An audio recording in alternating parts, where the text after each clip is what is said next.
Listen up. It's the number one voice of the tri-state. I'm number one. It's Cooking Up 215. So let the show begin. Turn me up. Y'all already know who it is. It's your boy Smooth. It's your girl, Amber Grand. And this is Cooking Up 215, where we get you up close and personal with your favorite artists, entrepreneurs, shakers, and move makers. And today's guest, we have the Wolf himself. Let's get it, man. What's My up? guy, what's My up guy, with you? Smooth Amber, how you doing? Looking great. stunning as always. Yeah. For those who don't know, Wolf and I, we got history, man. He been here, since we first started this thing, before he even fully transitioned to Wolf. Yeah, I was nasty now. Yeah. The first time I came. Yeah, you transitioning though, because I remember we spoke on it. Yeah. I think that probably had the to been second time you came. Yeah. No, honestly, I ain't transitioned turning until over. 2017, so I feel like I came here twice, 2014 to 2015, because or maybe it was 2016 the second time. And I probably did mention You something. mentioned it, yeah. Not doing the rap shit as much and all that. Right. Yeah. But I fully transitioned in 2017. Right. It was like the very beginning. I guess at that point you probably was thinking of about making it. that transition. Yeah, we're right. You gave us the story on where Wolf came from. Originally it was Wolf of Wall Street. Mm-hmm. You know what I'm saying? That was the full thing. Yeah, so man, it wasn't just straight Wolf. It was yeah. the Wolf of Wall Street. Yeah, I might have been here 3 times then. Look, yeah, you We're outside. right, You we're right. been here for real. So for those that don't know where Wolf originated from. Yeah. So the thing is, even when I was calling myself nasty now, we always referred to ourselves as wolves. Like we'd say we was raised by wolves, we was raised by the pack, and it's because of how like we feel like me and when I say we, I'm speaking to my friends. Mm-hmm. We feel like we embody the innate characteristics of a wolf. Like, you know what I mean? Like we move with loyalty, unity, you know what I mean, love, togetherness, and just like, wolves hunt together. Right. So like everything we always did, you always see me moving in a pack. As a pack. So we always refer to ourselves as wolves, but they always refer to me as the wolf because I always be the face.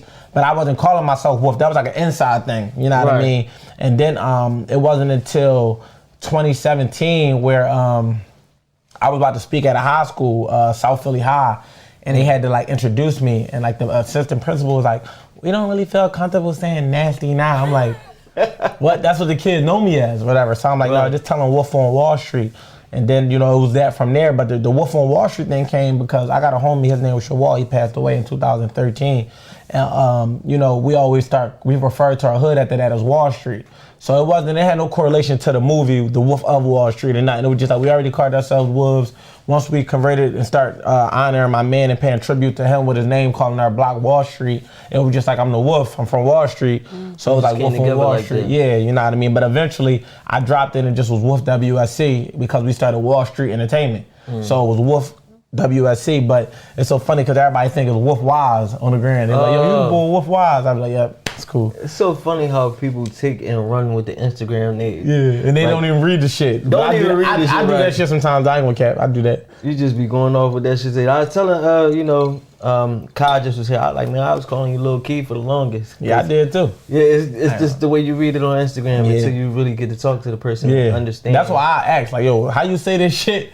Because I don't want to butcher your name. Fuck it all up. You understand? Yeah. So let's get into this nasty nah though. Before we get fully into the wolf. Yeah.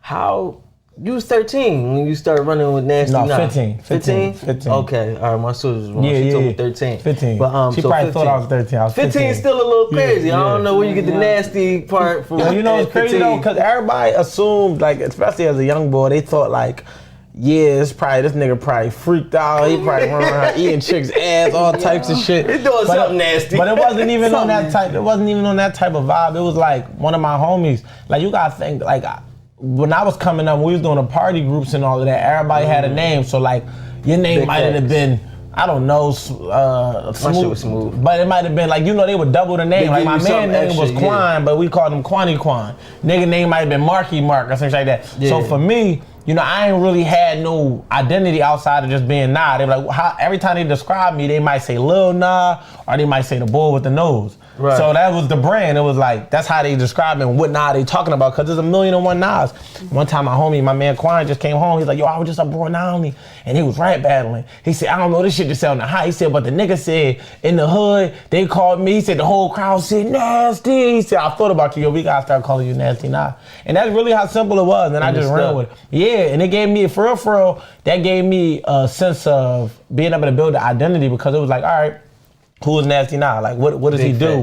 How do I identify? You know what I mean? Like, how can I get this name out there and different things like that? So it really kind of gave me my start on building my brand because it was separate now from all the other Nas in the world. It was like, all right, now I'm isolated within my own space. And then, you your own Nah now. Yeah, you feel me? So, you know, but it came with backlash, of course. Motherfuckers are gonna want to know. Yeah, that nasty shit. Yeah, for sure. But, you know, that shit ain't about nothing. They asking you, like, is you really nasty? Yeah, but it works in your favor when you're dealing with a girl because her mind get curious and, like, then, like, you get I had a reputation for having chicks. So it's like, you know, they just want to say they fuck with me, so more girls gonna want to fuck with me. You know what I mean? That shit was ever since then. Like it never stopped. You know what I'm saying? That shit just what it was. That's funny. Yeah, you know, I even became a rapper off that shit. Like, you know what I mean? Like, so it was crazy trying to rebrand with that because they like, Nasty Nah throw parties. Like now he in the streets. Now he rap. Like it was like having a transition from being looked at like a party nigga. Right. You get what I'm saying? Because that's how people look at you. Like you the party boy. And then you trying to be a rapper. Yeah, but it's like, you know, I pioneered that rap shit. Though. I was on for my generation. What I say because I was the first one of my era that started rapping. It started a movement. Like it was nobody. It's a fact. It was nobody before me. Like they literally all started after me. And you know, we all caught our waves. And you know, I took the platform for as far as I could, and then I pivoted like I do so well. Right. You know, we pivot kings out here. Yeah, for sure. You got to. You got to be. Yeah. I don't want to be looking up and they like, yo, this the nigga, the rapper that never made it. And then you stuck there. No, I in the rocking chair. Nigga, I pivoted. I did not make it. Nigga, I didn't want to rap no more. I retired. I walked out on top. You gotta know when it's time to, you know, make that change, make that switch. Yeah, I'm saying for sure. It's funny how when you say like how they gave you your name, Nasty Nah, and it's like when I think about it, like that's really how a lot of people got their nicknames was during that era when you had like Ambush. Yeah, that's the way. Yeah, that's was like, yo, we really got names. Cause I remember the day I was sitting there with my man and he was just like, yo, like, damn, we need a name for you. Cause I'm like, I don't know. I'm like, I can't think of nothing. Yeah, He's like, sure. yo, Smooth, cause you be too smooth, like you just too cool, and that shit just stuck ever since then, and that shit really just no bullshit. Been there. It's crazy because I realized that like you can't get yourself a nickname, like that's corny as shit. Somebody got it on you. I actually gave all of my friends their nicknames, every last one of them. Pimp. Every last one of them. You gave Pimp his joint? Pimp, Blue, GG, motherfucking any one of my friends you see me with actively. You know what I'm saying? Except the niggas that didn't grow up with me that I met along the way. Right. But yeah, no, anybody that was in R&O, you know, when we was doing R&O, I gave them, I don't know how, like every last one of them, I gave them niggas their nickname. Like every single last one of them. That's like not near, no. But my man Quan gave me my nickname. You know what I'm saying? That's how you know your name gotta. It gotta be bestowed upon you. Yeah, you know what I mean? Cause it just was fitting. Like Pimp name was just fitting. It was like we ain't about to keep calling this nigga Marcus. Like something gotta give. Like. You feel what I'm saying? So, you know, it was just like, damn, like the nigga smooth as shit, you feel me? Cool, kind, collective, and that nigga love, like, you feel me? He love him some chicks. So it's like, man, this nigga pimp. You know what Nasty Nah, yo. That's crazy, right? That's crazy.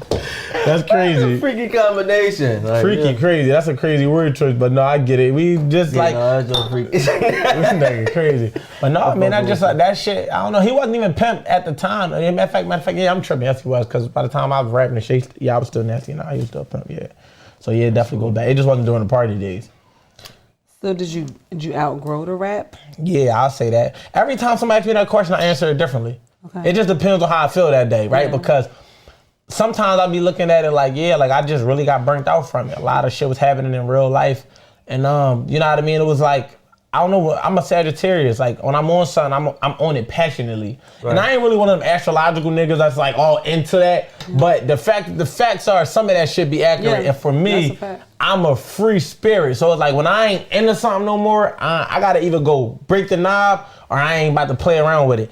And for the music, I feel like through my maturity, even as a person, I felt like I was a person that was like kind of like my lifestyle was matching my raps. So once I kind of was segueing from the street shit, it was like I didn't even know what my identity was about to be to rap about it. Okay. I would have had to live doing some other shit to talk about it, or I would have been out the streets rapping about the streets. And that just didn't sit right with me. So like I said, I answer that question different every time, and I think I probably wanted to answer it even different than that, but for the most part, it would just gave me the voice. I had to rap for people to listen to me talk. You know what I mean? And I never thought that I was stuck as a rapper. Like I used to stop, come back, like, I don't know, I just understood that I was talented as a writer in general. And I never felt like I had to limit myself. I was writing undefined at the time. I had other movie scripts that never even came out. I was writing songs for other people. You know, I still be writing. I was not at this particular day, but past rapping, I still was writing songs for artists that I was working with and shit like that. Right. Like, so it ain't like I really stopped. I'm a writer. That's how I'm writing my book. Like, Exactly. That's just my talent. You know what I'm saying? We're gonna get into that as well. For sure. I wanted to get into something that's probably a little more personal, but I feel like it's really something magnificent in a sort, because you know you so, you know, you outside. Yeah, for sure. You don't limit yourself. You're not scared of nothing. You take everything head on. You know, I know you personally, so I know how you get down. Yeah, for and sure. I feel like, you know, your story of what you went through as a kid, for somebody else could be inspirational. 100%. To not feel like you got to timid yourself or walk around like you different or you can't do what everybody do. Yeah, for sure. So I know as a youngin', like you was a premature baby and everything like that. Yeah. So you went through a lot of surgeries and everything like that. Yeah, I was in the hospital every year till I was like maybe like 11. And I don't even know if I was done with the hospital journey. I know I told myself, like, man, I ain't doing that shit no more. Fuck that, because I'd be missing like full marking periods in school through my surgeries and shit. And you know, I was born, my mom was like 7 months pregnant, probably close to 7 months. You know what I mean? So I was premature, and I spent the first like 11 months of my life in the incubator. You get what I'm saying? Like in that drum when you still in the spittle. You know what I mean? Then I came home for like the first year after that on a heart monitor. So like, you know, I don't remember much about being, it's weird as shit because I remember little shit from being like a toddler where I'm like, yeah, I can't say I remember it vividly, but like you certain incidents I remember. And yeah, I remember certain things, or even my mom might remind me or whatever the case may be. But she said, it's so funny to me because my mom always told the story of how she delivered me. She said I delivered myself. She talking about, you came in the world like you was late for your meeting. Like, she like, I said, that's probably why I was never patient. I can believe that though. Yeah, she like, you can't. She said, I told the doctors I was going in labor, and they was like, nah, man, there's no way. Like, there's no way you're going to labor. So I'm going to labor. They said he walked out, came back, and I was hanging out the joint. She's like, I told you this nigga was coming. And, so I had a lot of health complications. I wasn't even able to play sports until I was like 11, like medically clear. Like I used to do it in the hood, but like I used to always stop, cause I had a little heart murmur too. You know, you got a little hole in your heart. So I had that little thing, so that like it was fucking with my breath a lot. So I was a lot of shit I couldn't do. So for me, when I got medically cleared, I told myself I wasn't allowing nothing to stop me from doing what I wanted to do. Right. Because I already had so many limitations on me. You can't do this. I'm doing therapy 3 times a week. And I used to be angry as shit as a kid because of that shit. Because when you're young, you understand. I'm in the hospital by myself. So you spend a lot of time in there. I'm looking at this little ass TV that they got. You know what I mean? They might bring the game in every now and again.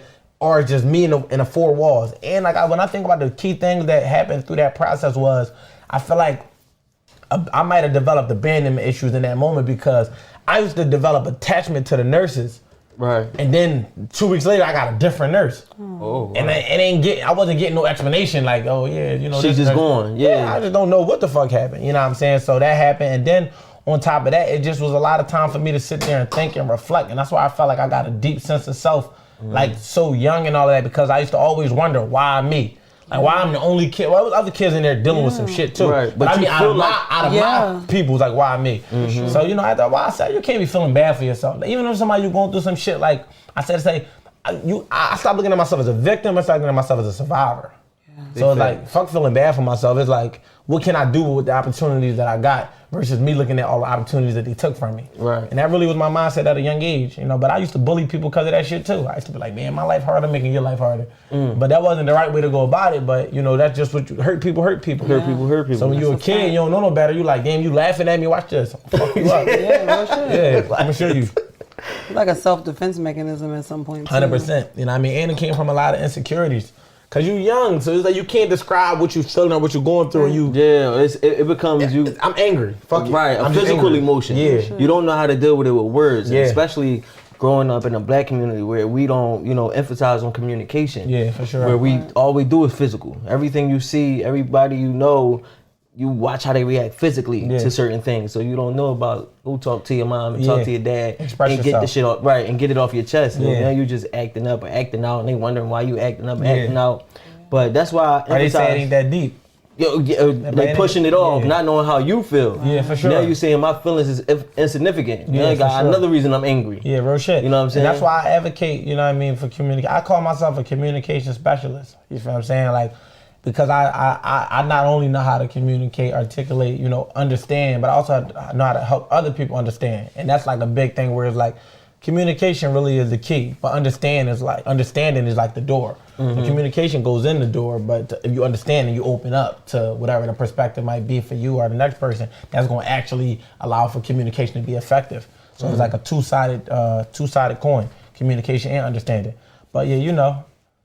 Yeah, I feel like, man, it's inspiration on a whole different level, because not too many people talk about going from that and that transition into becoming a man, and you know what I mean, and a man like yourself as well. Like, you successful in a lot of different areas, in a lot of different areas and ways. Yeah, because I ain't gonna play with nothing I do. Yeah, you take shit serious. Everything. Even that's why when you said that you came out like you was running late for your own party, I'm like, I can see that. I'm like, I know how he act. I can see him being animated to get out there, Joe. Like, I got shit to do. It's my fault I'm premature. I had to take accountability. I was rushing. I'm like legs, arms, head. I'm coming out. I got shit to do. I'm coming the fuck out. World, get ready. You know what I'm saying? But it fit.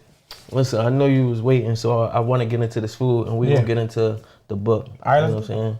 You ready? Yeah, for sure. Well, let's get into it. Y'all already know who it is. It's your boy Smooth. It's your girl Emma Green on. The Wolf.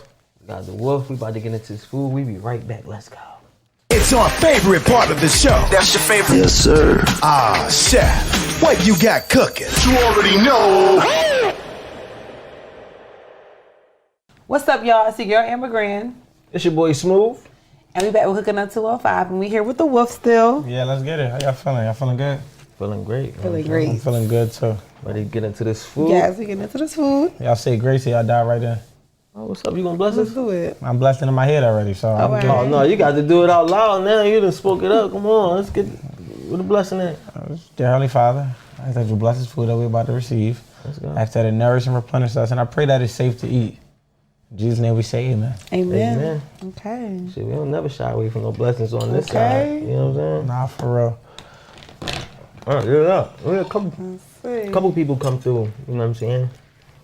Bless the situation. You never know, what certain people get into, so Yeah, for sure. we let people do what they're accustomed to. That makes sense. How you feeling about that fish and rice? The rice is good. Yeah, it's cool.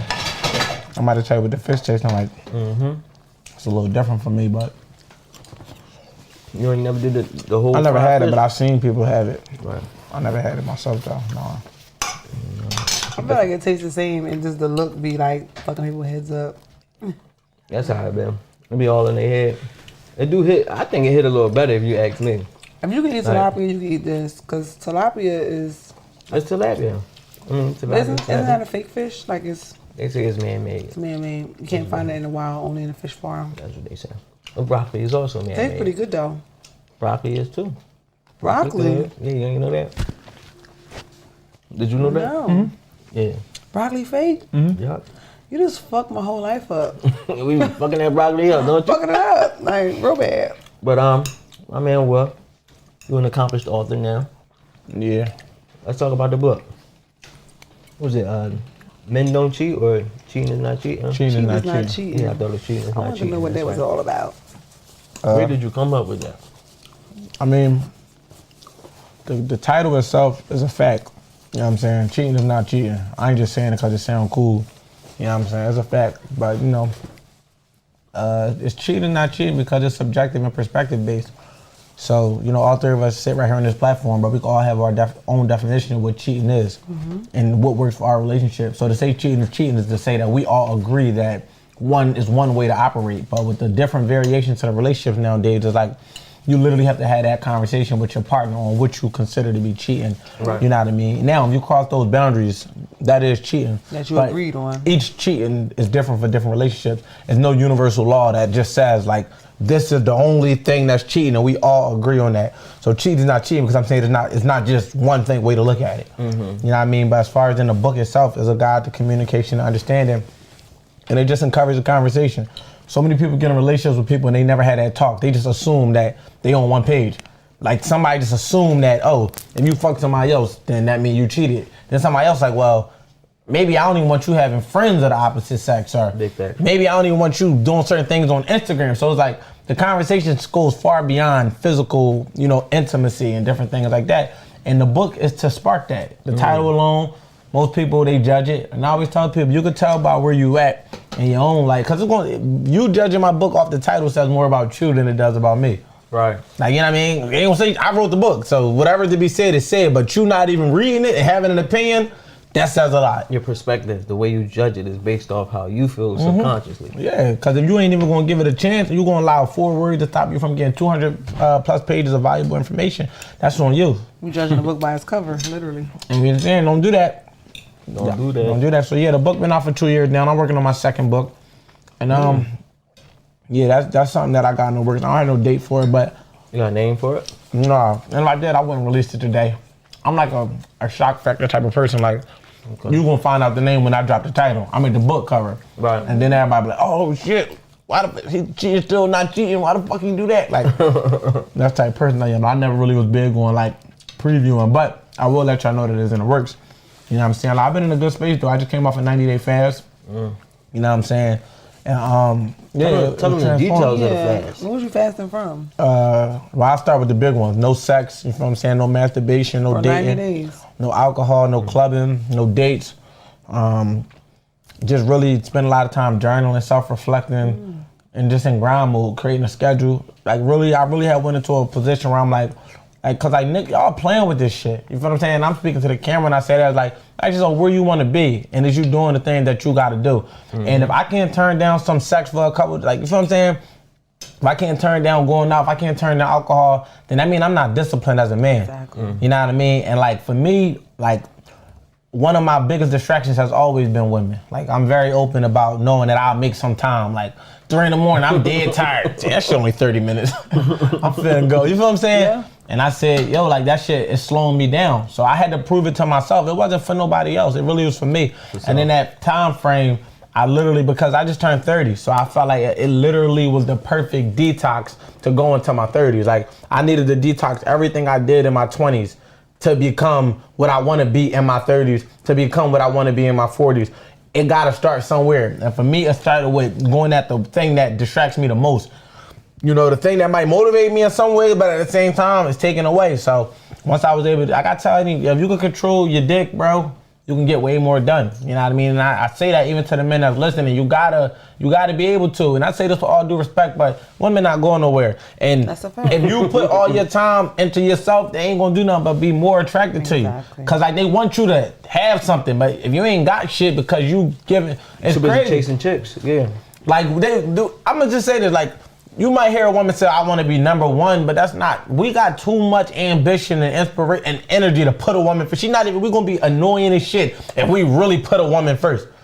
Like a man with no purpose is that just up your ass all day, texting you, FaceTiming you, wondering what you doing, what you wearing. You going like that? You don't want that. She trying to get rid of him. They just want to feel significant in your life. Yeah. Like, so it's like, nigga, do what you got to do because we got to be cool, but still make them feel significant, you know what I mean? Time to time. You know what I mean? It's like quality time over quantity time. Like I make sure, like even with the hours I spend with my kids, I practice that through my fast. Like, all right, I got one of my daughters full time, and I get my other daughter on the weekends. It's like, and that's by choice because she older, so she be wanting to do her own thing. Right. But it's like, damn, ain't nobody have her full time. But to say the least, it's like one of the things where like, all right, it's not just about having them. It's about the time I'm spending, the conversations we have, and activities. Same thing when you going out. Like I can't give a girl all my time, but if I take you out, you're gonna have the time of your life. And it might be once a week or once every 2 weeks, but we could talk and we could communicate, but don't expect me to be, like my priority ain't that. Like I got shit I'm trying to accomplish. And I hope the men watching this can understand that because y'all niggas is playing with this shit. Y'all look up, y'all, I'm 30, you know what I'm saying? And I'm young. You 40, you still young. You 45, you still young. You can still start your life at 45 and within 5 years accomplish the shit you're trying to accomplish. But if you keep playing with this shit, you're never gonna get there. So I had to fast. And I know a lot of you motherfuckers in this room today was like, oh man, I can't do the 90 days. And a lot of people was looking at me like that, like, yo, I can't do 90 days. But it's like, bro, you can't go 3 months without sex. Some of y'all niggas have been to jail for longer than 3 months. Yeah. What was you doing? Right. You get what I'm saying? No, it's like so you gotta just mentally put yourself in a position where you say, you know what, I ain't doing that shit. Like, I'm cool, and I accomplished so much. Like, I'm gonna share something with y'all. Like, for one, I reunited with my dad. Me and my dad we wasn't beefing, but we just wasn't talking. Right. But in my fast, the first 30 days, it was confusing. I didn't know what to do. I'm like, yo, I'm used to going out. I'm used to texting chicks. I'm used to doing this. I don't have shit to do. Like, I got no fucking schedule. I'm like, what am I doing? Uncovering new land. Yeah, but it was no land to uncover because I didn't even know where to start. Mm-hmm. But I prayed every day, journaling, just, you know what I mean, just going through little shit, and shit was unfolding. Second 30 days, self-reflection now. It's like, all right, what areas do I feel like I need to heal from? Like, where do I feel like holding me back? What am I afraid of? Because we men, we got fears. A lot of niggas act like we fearless. No, I'm not a bitch. There's a difference. But I have fears. But the difference between me is I'm going to face my fears head on. We move through those fears. You follow what I'm saying? But I still need to know what am I afraid of? And sometimes it's never a person. Right. Sometimes it's your own potential. Sometimes it's, you know what I mean, different things like that. So I'm like, all right, going through that, reconnect with my dad, I start going through the self-reflecting part where I'm like, damn, so now the last 30 days was about what do I want to do moving forward now? I done went through the confusion, clarified that, went through the self-reflecting, realized where I was lacking at. Now for these next 30 days, what the fuck am I trying to come out of here with momentum? What am I trying to do? And I was able to, I turned a lot of my life, like certain shit I'll unfold at another time, but this is something that I haven't even released yet to Instagram, and it's something I'm gonna post really soon. But I was able to get certified as a relationship coach. Yeah, like I didn't even know I wanted to go into that lane. Wow. Even though I'm in that lane already with the book and all that. You're in there, so you would think that you thought about this. No, it never crossed my mind. I was the nigga that I have on red every day and be like, red's your favorite color, ain't it? No. That nigga, you wear red every day. That ain't your favorite color. No, black my favorite color. You just do this. So yeah, so it was like something that I never even thought about. But it's like I do that shit. I do that with all of my friends' relationships. Everybody called me for advice.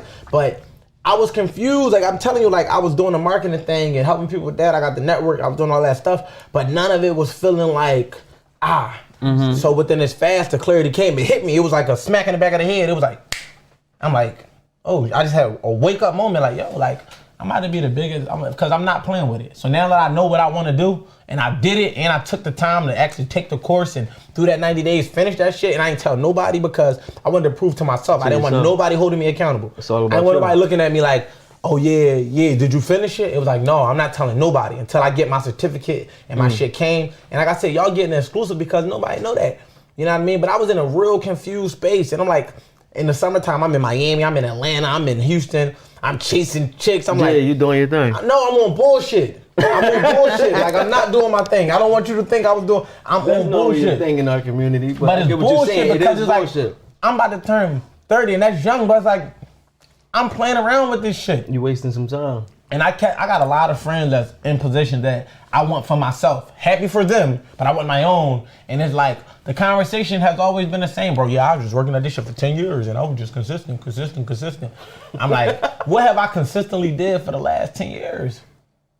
So I'm not playing with this shit no more. Right. I'm not going, 10 years from now, we're not going to be talking about you going to see it. And I had to go on a fast because I had to prove to myself that I can control me. So you with the relationship coach?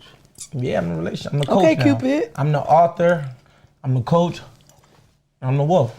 So when you talk about like not playing with this shit, are you talking about the coaching? I'm talking about life, bro. Stop playing with this shit. Like, you know what the fuck you want to do. Get up and do it. What are you playing? I'm not saying you, I'm saying in general. I understand what you're saying. Somebody sitting here watching this shit know what they want to do, but keep playing with this shit. Stop playing with it. And like, I say that shit with so much passion because you're only playing with your own self. That's what I be trying to get across. When you wasting your time, you only wasting your time. Yeah. And a lot of this shit, like, I'll be trying to have these conversations with my son. It's like, he 14, but it's that age where you can start doing shit at, the world we live in. Yeah. When I was 14, I was selling CDs and shit. Yeah. Like, I was on my hustle, on my grind. It's like, bro, you can do shit. You want to play games all day. You accountable for yourself.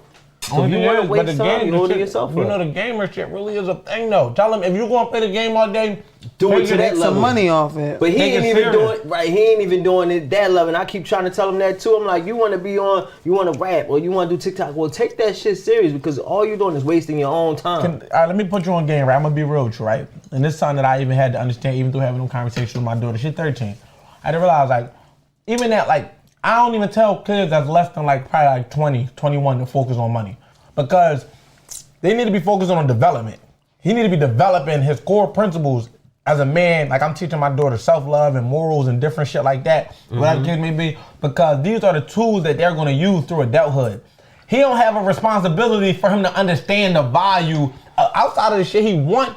He ain't gonna get evicted. It's on you to pay the bills. Right. So you trying to make him not make your mistakes. Like, yo, you know what? You need to be on top of this shit because you got the opportunity. But in reality, as a man, we only learn from pressure and consequences.